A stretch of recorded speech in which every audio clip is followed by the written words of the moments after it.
네, 안녕하세요. 유피디입니다. 네, 오늘은 이제 특집 시리즈로 진행을 해보려고 하는데요. 지금 극장에 원카라는 영화가 개봉했잖아요. 그런데 그 영화가 기대를 받는 가장 큰 이유가 아무래도 주연 배우 같아요. 티모시 샬라메라는 배우죠. 네, 그래서 원카 개봉을 맞이해서 티모시 샬라메 영화를 한 편 소개해 보려고 합니다. 본즈앤올이라는 영화인데요.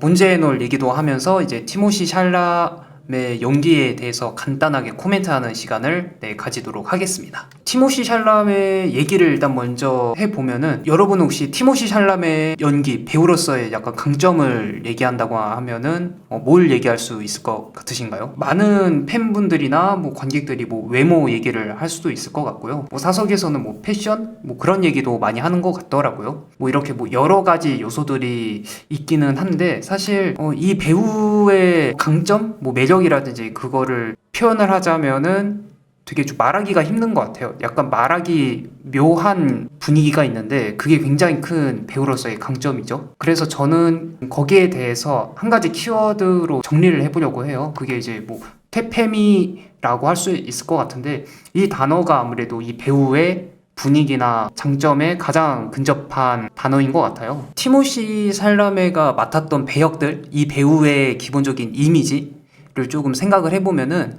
되게 조금 몽환적이에요. 그리고 선한 듯 하지만 타락한 것 같고, 그리고 연약한 것 같으면서도 약간의 강인함이 있는 것 같은 그런 분위기의 배우예요. 본즈앤올이란 영화 안에서는 위험할 걸 알지만 어쩔 수 없이 마음이 끌리는 것 같은 그런 분위기, 느낌을 자연스럽게 설득시키는 배우 같아요. 이런 되게 좀 이중적이면서도 몽환적이고 오묘한 그런 분위기나 아우라가 굉장히 잘 발휘된 영화가 이제 본즈앤올이라고도 할 수 있거든요. 본즈앤올 얘기를 하기 전에 감독에 대해서 한번 얘기를 해볼 필요가 있을 것 같아요. 감독이 이제 루카 구아다니노라는 감독인데, 티모시 샬라메라는 배우를 가장 빛나게 하는 감독 중에 한 명인 것 같아요.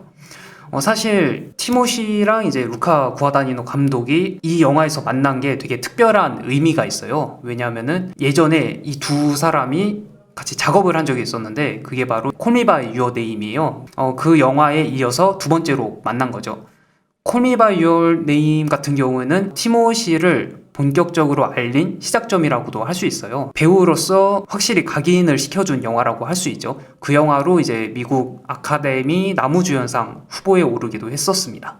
네, 본격적으로 이제 본즈앤올이라는 영화로 들어가면은 일단 이 영화에 대해서 첫 번째로 소개를 하려면은 더티 러브라는 키워드로 제가 한번 소개를 해보려고 해요. 이 영화의 기본 설정을 먼저 설명을 드리면은, 그 메런이라는 여자아이가 있어요. 근데 이 여자아이가 식인 본능을 가지고 있어요. 사람을 먹어야 되는 거죠. 그런 상황에서 이렇게 좀 식인 본능을 억누르고 살다가 어느 순간 그 본능을 못 참고 사고를 치는 날이 와요. 그래서 그 아빠가 있는데 아빠가 메런을 데리고 도망을 칩니다. 그러던 와중에 아빠마저도 메런을 버리고 혼자 가는 일이 벌어져요. 메런은 혼자 남았는데 그 아빠가 편지를 남기거든요. 근데 거기에 이제 엄마에 대한 흔적을 남겨놔요. 그래서 메런이 그 흔적을 보고 엄마를 찾으러 갑니다. 어느 날 갑자기 이제 자기랑 식성이 똑같은 리라는 남자아이를 만나게 돼요. 그게 이제 티모시 샬라메인데, 둘이 식성이 비슷하고 하다 보니까 금방 알아보고 둘이 같이 하게 돼요. 같이 돌아다니면서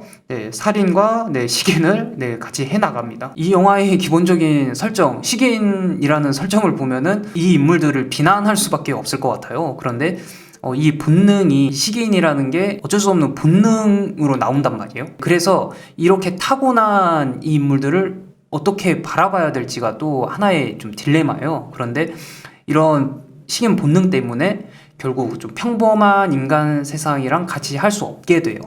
그래서 항상 여기저기 떠돌고 다니는 외롭고 슬픈 그런 상황에서 이걸 뭐 다른 사람한테 얘기를 할 수가 없잖아요. 알아줄 사람이 없기 때문에 결국에는 이 두 사람만 서로의 고뇌나 고통을 털어놓을 수밖에 없게 되고 점점 가까워지고 사랑에 빠지게 됩니다. 이렇게 두 인물의 사랑이 사실 굉장히 지저분하기도 하고 잔인하고 부도덕적으로 보이잖아요. 근데 이상하게 이런 이 두 사람의 사랑이 굉장히 가슴 아프게 다가오거든요. 뭐 서로의 고뇌나 고통을 털어놓을 사람이 사실상 서로밖에 없어요. 그래서 이 두 인물은 공통적인 아픔을 품고 있는 거죠. 메런이라고 하는 여자아이는 이제 아빠한테 외면받고 그리고 엄마를 찾아가는 과정에서 한 번 더 절망에 빠지고 또 방황을 하게 돼요. 그런 상황에서 메런은 이제 이 리라고 하는 남자아이한테 크게 의지를 해요. 또 리 같은 경우에는 굉장히 좀 듬직한 면도 있고 사건을 즉각적으로 해결하는 그런 면모도 보이거든요. 그런 상황에서 리라는 인물이 되게 의지가 되고 커 보이는 그런 느낌을 주거든요. 근데 그러다가 이제 뒤로 갈수록 리라고 하는 아이한테도 메런이랑 비슷하게 가족과 관련해서 큰 상처와 굉장히 어두운 과거가 있다는 것을 알게 돼요. 화면에 보이는 장면이 있는데 이 장면이 넓은 들판을 바라보면서 이제 언덕에서 리가 자기 얘기를 털어놓는 장면이거든요. 이 둘이 같은 상처가 있음을 이제 이 순간에 알게 되고 결국엔 둘이 자신의 상처를 고백하면서 동시에 같이 사랑을 하고 있다라는 거를 확인하게 되는 굉장히 명장면이에요. 이 장면에서 되게 훌륭했던 연출이 이렇게 리가 자기 상처를 고백을 하면서 두 인물이 점점 머리를 맞대거든요.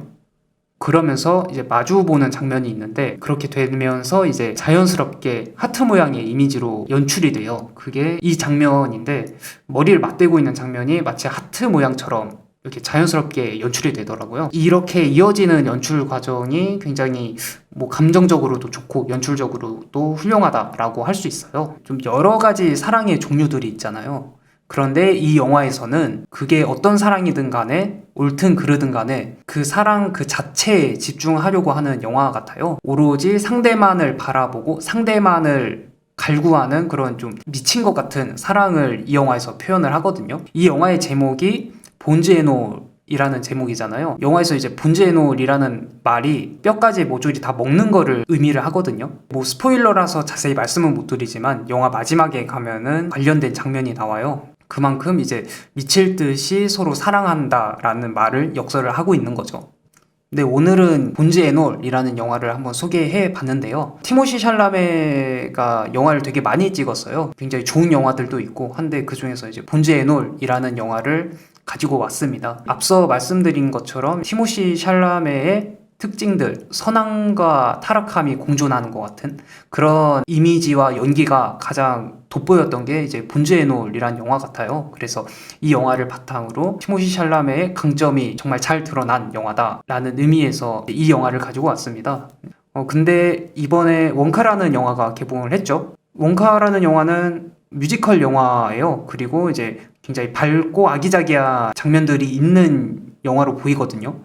근데 이제 티모시 샬라메의 약간 좀 퇴폐스러운 그런 이미지들이 있었는데 원카에서 어떻게 연기를 했을지 굉장히 궁금하고 또 영화 자체로도 티모시 샬라메라는 배우를 어떻게 활용했을지가 또 굉장히 좀 기대가 되는 영화더라고요. 네, 오늘 방송은 여기까지고요. 영화에 대한 댓글과 의견 부탁드립니다. 네, 다음 시간에 또 뵙겠습니다. 감사합니다.